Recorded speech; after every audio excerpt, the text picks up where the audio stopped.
Merhaba arkadaşlar. Bugün sizler için Neslihan Atagül ve Burak Özçivit'ten romantik kareler hazırladık.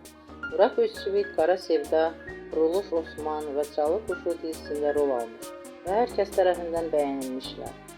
Biz de sizler için onların güzel paylaşımlarını hazırladık. Bu videoların devamlı gelmesini istiyorsanız kanalımıza abone olup yorum yazmayı unutmayın. Bizden bu kadar.